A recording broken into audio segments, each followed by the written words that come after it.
I grew up in a home filled with abuse, addiction, and brokenness. My dad struggled with alcoholism and was physically abusive to my mom. Things got so bad that my mom sent my brother and I to live with my grandparents during the week. She told them it was so we could attend the school district she wanted us to be in. After a serious incident, my grandparents discovered what had been happening at home, which eventually led to my parents divorcing. My parents had shared custody of us, and we would travel back and forth between the two houses.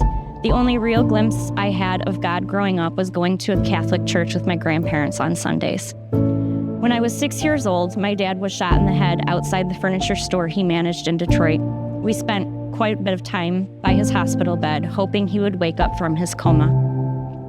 By God's grace, he came out of the coma, but he moved up north, stopped seeing us, and lived partially paralyzed for the rest of his life until he passed away 2.5 years ago. My mom later remarried, and for a while things seemed okay until my stepfather began sexually abusing me and verbally abusing my brother. When I finally told my grandparents, they told my mom, but instead of protection, I was met with anger and disbelief. I was called a liar, and the abuse continued for years. At 18 years old, I moved out of my house on my own with money I had saved from working since I was 14. I needed to get out, and for the first time in my life, I felt free, and I thought I was doing okay. But deep down, I was carrying years of pain, anger, fear, and trauma. I also felt an immense sense of guilt for leaving my brother behind. In my 20s, I met Brian. He loved me well, but I struggled to trust anyone. I pushed him away constantly because I didn't know how to accept love after everything I had been through. I became just like my dad, verbally and physically abusive.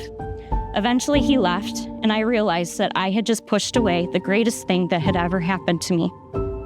And that became a turning point in my life. I realized I needed help. I started therapy and began working through the deep wounds from my childhood. Through healing, growth, and grace, Brian and I found our way back to each other. We got married, and later we had our daughter, Tegan. Becoming parents changed everything for us. We knew we wanted something different for our child than we had experienced when we were growing up. So we started searching for a church home. We found a church in St. Clair Shores that immediately felt like family, and we dedicated Tegan there. And 2 years later, we welcomed our son, Gavin, and we were overjoyed. But just 3 months after he was born, on the very day we were celebrating that 3-month milestone, I received the most devastating call from my mom. My brother, my best friend, had taken his own life. That loss shattered me.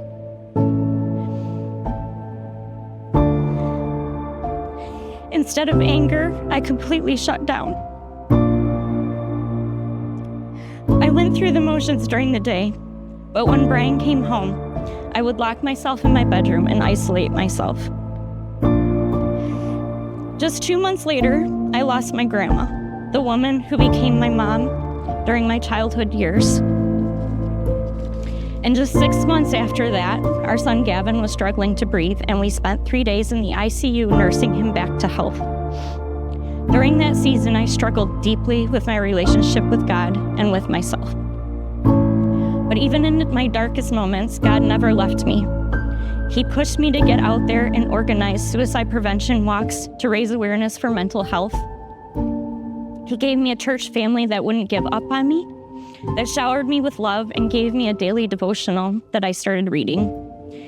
He gave me a loving neighbor who gifted me memorial wind chimes in my brother's honor and would check in on me weekly. He gave my amazing husband the strength to keep me going, as well as himself when Gavin was in the hospital.